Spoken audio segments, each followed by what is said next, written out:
나는 저녁마다 삶의 방향을 잡는다. 지친 마음을 회복하고 단단한 나를 만드는 시간. 지금 당신의 저녁은 어떤 모습인가요? 일과 삶을 중시하는 경향이 강해지면서 일을 떠나 개인적으로 쓸 수 있는 저녁 시간이 크게 늘었습니다. 처음에는 이제 저녁에 운동도 하고 어학 공부도 해야지 라며 퇴근 후 나만의 시간을 잘 보내기 위한 계획을 세웠을 겁니다. 그러나 지금 그 계획이 잘 실현되어 가고 있나요? 그 질문에 자신 있게 그렇다라고 대답할 수 있는 사람은 별로 없을 것입니다. 대부분 처음에는 들뜬 기대로 나름의 계획들을 세우지만 며칠 지나지 않아 결국 흐지부지되고 어느새 이전과 마찬가지로 퇴근 후 집에 돌아오면 일단 좀 쉬자라는 생각에 넷플릭스를 보며 휴식을 취합니다. 그러다 보면 어느새 10시, 11시가 되고 왠지 무의미하게 하루가 지나는 것 같아 초조함을 느끼게 되죠. 일상을 좀 더 활기차고 상쾌하게 변화시키고 싶은 마음은 언제나 굴뚝 같지만 어디서부터 시작해야 할지 몰라 계속해서 안타까운 시간들을 보내고 있습니다. 아침 습관이 두근거리는 하루, 설레는 하루를 시작하게 해주는 힘이라면 저녁 습관은 지친 나를 돌보고 하루를 완벽히 마무리함으로써 새로운 내일을 맞이하게 해주는 힘입니다.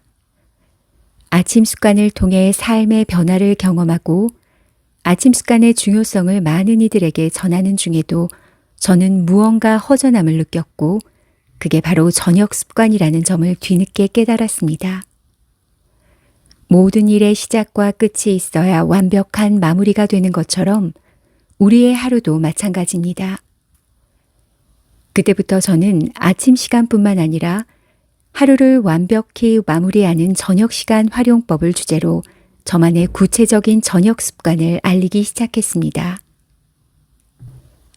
저녁 시간은 오로지 나를 돌보는 시간으로 활용합니다. 나를 돌보는 시간을 가졌을 때 몸도 마음도 충전이 되며 자존감이 회복되고 나아가 어제보다 단단한 나를 만들 수 있게 됩니다. 이 책을 통해 인생을 변화시키는 저녁 습관을 갖기 바랍니다. 저녁 시간을 어떻게 보낼 것인가? 앞으로의 인생은 여기서 갈릴 것입니다. 자, 이제 변화를 위한 첫걸음을 시작해 볼까요? 하루가 완벽하게 마무리되는 저녁 루틴. 1. 하루 5분. 뇌가 정보를 정리하는 시간. 우리는 정보의 홍수 속에서 살아가기에 그저 평범한 하루를 보내기만 해도 뇌에 상당한 부담이 가해진다. 더구나 요즘은 아침에 눈을 떴을 때부터 밤에 잠들 때까지 스마트폰과 컴퓨터 화면을 보는 게 예산일이 아닌가. 컴퓨터나 스마트폰을 과도하게 사용하면 당연히 뇌 역시 피로를 느끼고 정상적으로 작동하기 어려워진다. 또한 뇌가 조절하는 자율신경에 장애가 생기기도 한다. 자율신경은 신체의 생명을 유지하는 데 필요한 기능을 담당하며 24시간 활동한다. 자율신경은 낮에 신체를 활발하게 움직일 때 활동하는 교감신경과 밤에 휴식을 취할 때 활동하는 부교감신경으로 나뉘는데 두 가지 신경이 정상적으로 임무교대를 해야 마음의 균형을 유지할 수 있다. 그런데 많은 이들이 뇌를 혹사하며 본래 부교감신경이 작동해야 할 시간까지 교감신경을 가동한다. 그러면 뇌와 마음의 피로가 쌓여 새로운 아이디어를 떠올릴 수 없다. 잊지 말고 밤에는 부교감신경이 일하게 해야 한다. 부교감신경을 의식적으로 활성화하고자 할 때는 힐링 음악이 효과적이다. 잠들기 1시간 전부터 힐링 음악을 들으며 부교감신경 영역의 스위치가 켜져 낮에 받았던 스트레스가 조금씩 해소되면서 휴식 모드로 들어간다.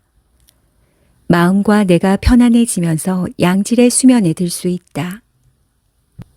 매일 밤 뇌와 마음을 충분히 쉬게 하면 낮 동안 입력된 정보가 뇌에 잘 정리돼 좋은 아이디어를 떠올릴 수 있다. 마음에 안정을 주는 음악은 사람마다 다르다. 당신이 들었을 때 마음이 편해지는 음악을 선택하기 바란다. 잠들기 1시간 전부터 틀어놓고 뇌를 쉬게 한 후 잠들면 양질의 수면을 취할 수 있다. 2. 나만의 굿플레이스를 만들어라. 내 방에는 1인용 소파가 있다. 편하게 쉴 수 있는 소파가 갖고 싶어 여러 가구를 찾아보던 중 마음에 쏙 드는 제품을 발견해 구매했다.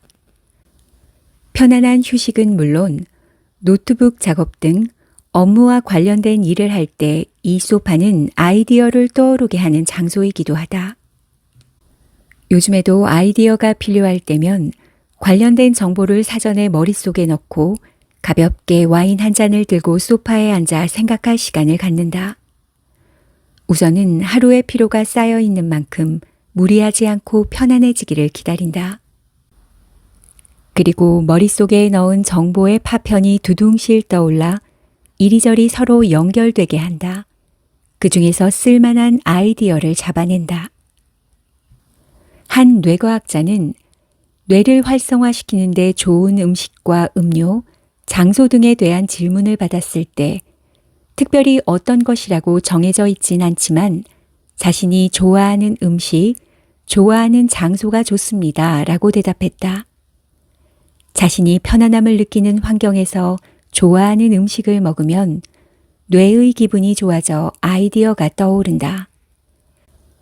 혼자서 즐길 수 있는 장소를 마련한 다음 좋아하는 간식거리를 들고 앉아 아이디어를 기다려보자. 놀라운 아이디어로 놀라운 기회를 만들게 될지도 모른다. 3. 생각을 멈추고 밤하늘을 바라본다. 요즘에는 마인드풀리스가 사람들의 생활 속에 정착해 있다.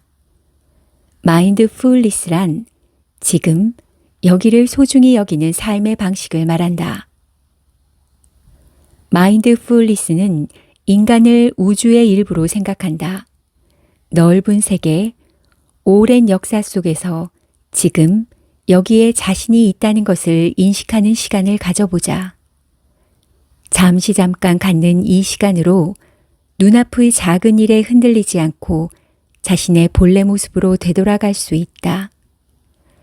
나는 마인드풀리스가 유행하기 전부터 정기적으로 우주와 좋아하는 행동을 실천하며 우주의 파워를 몸으로 끌어들이기 위해 노력해왔다. 방법은 간단하다. 별이 보이는 밤, 밖으로 나가 밤하늘을 향해 손바닥을 위로 가게 하여 양손을 펼친 다음 마음속으로 이렇게 말한다. 우주의 무한한 에너지여, 나에게로 오라. 그렇게 하면 하늘에서 한 줄기 굵은 빛의 에너지가 내려와 머리를 거쳐 몸 안으로 들어가는 느낌이 든다. 어떤 느낌인지는 사람마다 다르지만 순간적인 현실 세계를 잊게 된다. 그대로 명상에 들어가기도 하며 사고가 멈추고 새롭게 정비된다. 노천 온천에 들어가 아름다운 밤하늘을 보고 있으면 문득 마음속 고민과 불안, 머릿속을 차지하고 있던 생각들이 잠시 사라지는 듯한 경험을 해본 적이 있지 않은가? 이를 의식적으로 실천하는 것이다. 물론 이런 이야기를 좋아하지 않는 사람도 있을 것이다. 그래도 속는 셈 치고 당신도 한번 시도해 보길 바란다. 우주의 거대한 에너지를 느낄 수 있을 것이다. 지친 하루의 끝, 우주의 에너지를 충전해 충만한 마음으로 잠자리에 들어보자. 바로 다음 날이면 확연히 다른 아침을 맞이하게 될 것이다.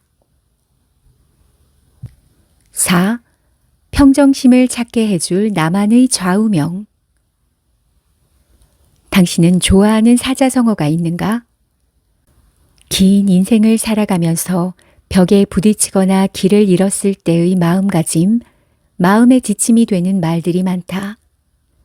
내가 좋아하는 사자성어는 안심인명, 주일무적, 염태완정이다. 안심인명은 편안한 마음으로 하늘의 뜻을 기다린다. 즉, 눈앞에서 일어난 모든 일은 내가 끌어당긴 필연이라는 뜻이다. 일희일비하지 않고 목표를 실현하기 위해 지금 할 수 있는 최선을 다한 후에 하늘의 뜻을 기다린다는 의미가 담겨 있다. 주일무적은 하나의 선택에 집중한다 라는 뜻이다. 어떤 일을 할 때는 행동과 사고가 여기저기 흩어져 있지 않아야 한다는 의미로 쓰인다. 염태완정은 싸움을 멀리하고 느긋하고 차분하게 있어라. 즉, 사람과 대립하고 싸워도 얻어지는 것은 아무것도 없다는 뜻이다. 불필요한 싸움을 피하고 평온하게 자신을 지키는 것이 중요하다는 말이다. 이 세 가지는 현재 나의 좌우명이자 마음의 지침이다. 매일 밤 1분 동안 바라보며 오늘 하루 생각과 행동에 잘못이 있지는 않았는지 확인하며 마음을 재정비한다. 마음을 정돈하고 앞으로 나아갈 시간을 의식함으로써 일상에 흔들렸던 자신을 본래의 자신으로 되돌릴 수 있다. 사자성어든 짧은 문장이든 좌우명은 평정심을 유지하는 데 큰 도움이 된다.